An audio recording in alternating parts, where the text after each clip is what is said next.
Libra, hi! Welcome to Mr. Queen PH. At titingnan natin kung ano energies ng inyong love life ngayong February 2026. General reading, pwede ka makarelate, pwedeng hindi. Just take what resonates. And another reminder, hindi ako magme-message sa inyo or magpo-follow sa inyo para mag-offer ng services. Mag-ingat sa mga fake accounts, okay? Mga scammers yan. And then, of course, kung hindi ka interesado sa love life mo, wag mo nang panoorin to, ha? And baka maubo ako during the reading, pasensya na. Kasi meron po akong ubo ngayon at ako ay nagke-candy ng pepa ko. So, baka marinig nyo na nagke-candy ako. So, ganun lang. May pauna na tayo, ha? Ano pa? Ayun lang.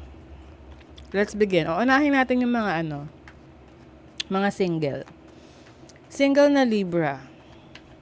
Ibig sabihin, wala kang karelasyon, walang kakonek, as in wala. Single nga eh. Let's see. What's the energy for Libra? Singles. So, ayun. Ay, healing. Oh. You're in the healing process. In-establish mo pa yung sarili mo. Kaya ka single kasi hindi ka pa ready. Maaring iba sa inyo, recently, nagkaroon kayo ng, separation from someone. Pwedeng matagal na or pwedeng recently. Ibig sabihin lang nito, hindi ka pa nakaka-move on. Andun pa yung galit, andun pa yung paninibugho. Ayan. Kumbaga parang may may sama ng loob, may vengeance. But, ginagamit mo yon yung energy na yon to build yourself. So, good for you. Mas focus ka na lang muna sa iyong sarili at i-build ang iyong finances, yung career mo. Kasi mas marami kang ma-attract na mas matitino. Kasi yung iba sa inyo, may mga umaali-aligid na temptation sa inyo. At kung alam nyo naman na it's the same old story, it's excuse me, it's the same old person. Wag nyo nang sayang lang effort nyo. 'Di ba? I-prepare nyo na lang yung sarili nyo for a new person na talagang pasok sa standards nyo. Okay, para naman sa mga in a relationship. Nasaan na yung aking tubig? Wait lang, guys. Hindi ko na to i-edit kasi tagal pa yun.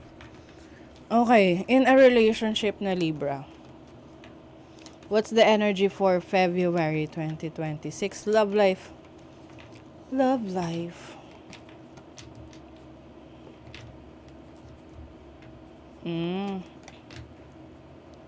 Okay. Wow. Ay, wow. Libra, ba sa inyo, very attractive, attractive or parang maraming nagkakagusto sa inyo. Or yung iba naman, baka you are connecting with multiple people, hindi lang isa. Can be water sign, Cancer, Scorpio, Pisces. Meron ding fire sign, Aries, Leo, Sag. O lahat na to ng sign. Saka Taurus, Virgo, Capricorn. So, what I'm seeing here is there is someone na very much into you. So, this can be your romantic partner. Kumbaga, meron na kayong sinishare together, especially yung mga resources. Like, for example, tumitira ka na sa bahay niya or tumitira na siya sa bahay mo. Like, pinag-grocery ka na niya, pinag-grocery mo na siya. Ganon. Or hinihiram niya sa sasakyan mo, ganon. So, may sharing na. However, I also see someone here who is interested in you. Na feeling niya meron siyang mas maibibigay sa'yo. Pwedeng yung sabi niya na mas magaling ako dyan, mas magaling ako dyan sa person mo, mas okay ako sa person mo, ganon. So, there's this comparison na parang tinitingnan mo sino ba talaga ang makakabuti para sa'yo. With the temperance card kasi parang you are also parang weighing the pros and cons or parang wanting to see kung sino ang mangingibabaw sa relationship na to or sa connection na to. Meron kasi ritong someone who is like a provider sa'yo na been giving you what you need, what you want. And then there's another person na china-challenge yung kayang ibigay ng person mo sa'yo. I don't know kung may alam to. Like, I don't know kung alam ng another person na in a relationship ka. Pwede ring hindi. But there's an energy of like parang alam mo yun na kahit na meron ng relationship or you are already connecting with someone, pero parang may energy pa na parang, teka, baka may chance din tong isa, ganon. So, be careful sa ganyan. Kasi, syempre, that's going to be a complicated relationship. Ay, oh. Yung iba sa inyo, meron na kayong anak. Okay. Merong reconciliation. Can be someone who wants to be with you again. So, pwede kasing, itong person na to, dati mo nakarelasyon, tapos gustong bumalik sa'yo, pero meron ka ng bago. Tapos, todo effort naman siya. Todo effort siya na bigyan mo siya ng chance. So, I don't know kung sinong bibigyan mo rito ng chance.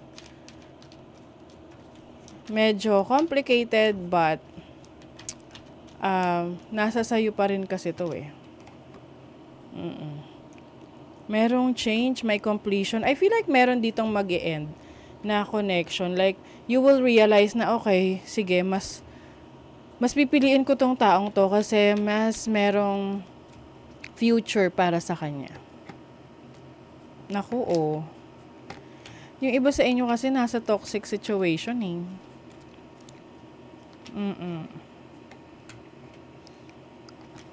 Baka magkaroon pa to ng dramatic situation na eto yung iba merong ini-entertain pang iba talaga. Baka magka-problema to kapag nagkaalaman, nagkabukingan. Where's this relationship going? Where's this relationship going?